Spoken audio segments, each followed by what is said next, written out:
Good morning and thanks for joining us. I'm Rachel Wolf and it's Saturday, May 12th. Well, Sacramento, known as the city of trees, we are the city of sneeze this weekend. We are. President Donald Trump's personal lawyer, Michael Cohen, is due in court tomorrow. He's trying to limit prosecutors' access to documents the FBI swept up in their raids this week. Well, it looks like some changes are coming to Florida's gun laws. Governor Rick Scott says the state will now require everyone buying a gun to be 21 or older.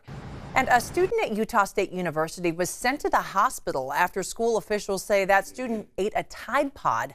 This is anything but a typical Sunday morning. We've had 3 officers shot and killed. We have 1 suspect that's been shot and killed, and we are being told that they are on the lookout for another suspect. When asked if the department would be releasing body cam footage, Elk Grove Police says as a policy it does not release that video. The top floors of the building are vacant apartments, and there are 5 businesses on the bottom floor. This is just a raging inferno, as you can see there. High school teacher Andy Bell shed 100 pounds, kept that weight off, and even ran the Boston Marathon on Monday. And our very own Marcus Allen is the Grand Marshal for the parade in Old Sacramento. He joins us live from the Pitch and Fiddle Irish Pub, where they're already open for business. It is the Pitch and Fiddle. It is National Bike Safety Month in May, so that means get on out there and enjoy this nice weather, but you got to make sure that your bike is tuned up, and you are just the guy to help us do that. Okay, so I brought a little bit of New Orleans with me. This is my Mardi Gras feather boa. You love it. I do. Purple, green, wait for this time of year. Gold. Put it back on. I know, right? Green is for someone in the hotel, but we don't know if it was these guys. One yelled, "Don't do it, don't do it, don't do it." That was enough to wake us up a little bit, and then the first shot woke us up more. This man was jolted from his sleep a little after 2 a.m. Saturday by gunfire. He carefully looked out the peephole of his third-floor hotel room. We saw him standing up, first of all, white t-shirt, big red spot right here. So he was shot, it looked like, who knows, way before the police arrived. The man then called 911. Within minutes, police arrived. He heard officers talking with the suspect in what he describes as a tense situation. But I did see a dark object in front of him, and when he started crawling, that's when I backed off the peephole. What we know now is that the officers approached the suspect, and at which point during the confrontation, the suspect shot himself. During that time, the suspect threatened the officers with the firearm, and thus our officers shot. When asked if the department would be releasing body cam footage, Elk Grove Police says as a policy it does not release that video.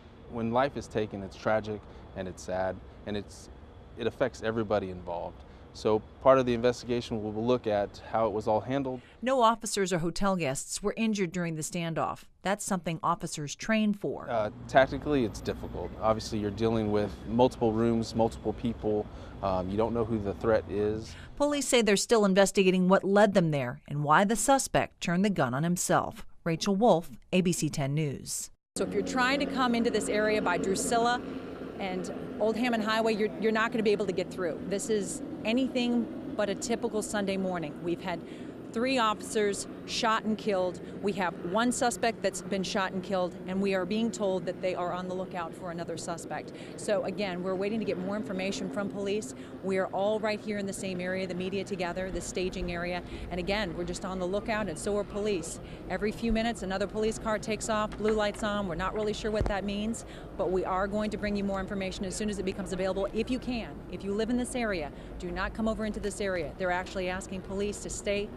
They're asking people who live in this area to stay in their homes, to not go outside, to not be on the roadways. Again, because it is quite apparent with 2 helicopters in the air, they are actively searching for another suspect in this case. We're told that 2 hospitals at one point were on lockdown. We're hearing at least 3, possibly 4 other officers, deputies have been injured in this. We don't know the motive behind this, but we do know that this has been a city in crisis ever since the shooting death of Elton Sterling on July 5th. And of course, here's some folks being let through. They are letting a few people through. We're not sure if that's law enforcement. We're not sure if that's somebody that lives in the area. But again, at this point in time, all we've seen are police cars being let through. Here comes another.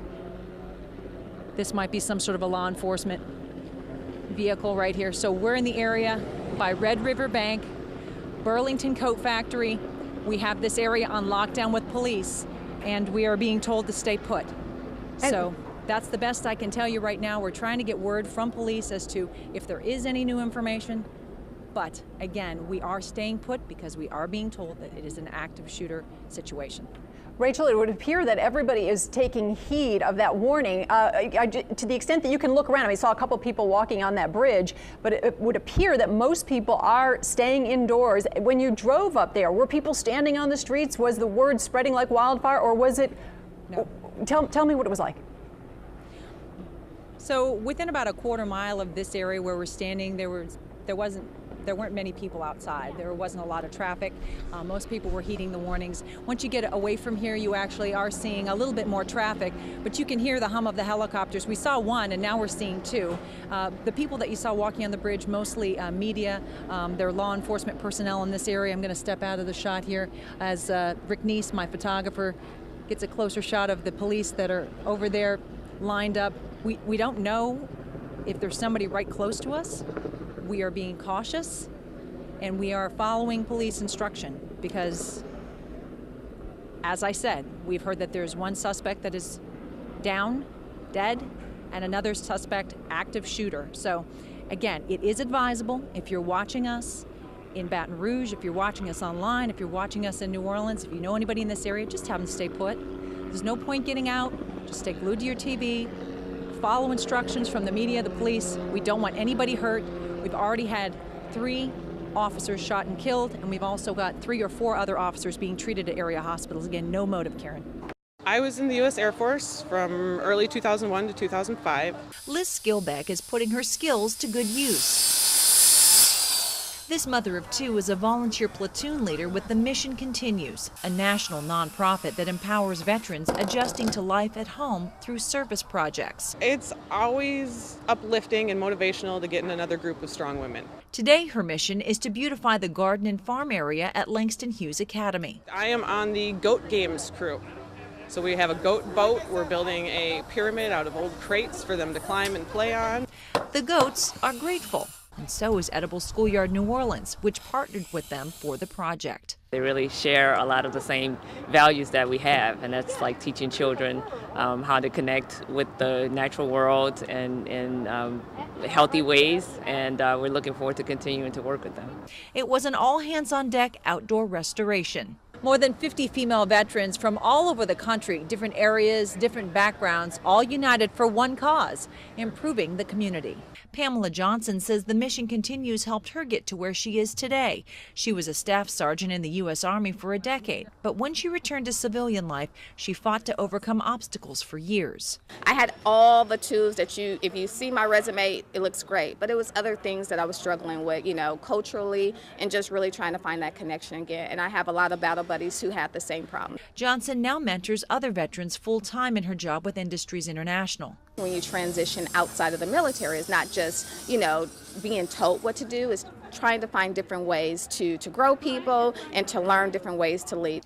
Women working alongside one another, serving their country in a new way, giving veterans a new start. We improve and empower other folks to build communities. Rachel Wolf, Eyewitness News.